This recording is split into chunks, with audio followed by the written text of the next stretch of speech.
ស្រណងអត្រៀតលៀងធំក្រមុំពុំយើងធ្លាប់ឡើងទុយយំស្រណងអត្រៀតលៀងធំ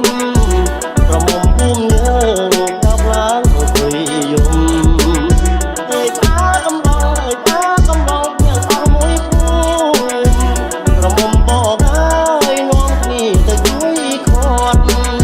អើយបាកំឡងអើយបាកំឡងយើងអស់មួយភូមិក្រមុំបងហើយនាំគ្នាទៅជួយខាត់ស្រណងរដូវបញ្ជុំក្រមុំភូមិយើងនាំគ្នាទៅលេងវត្ត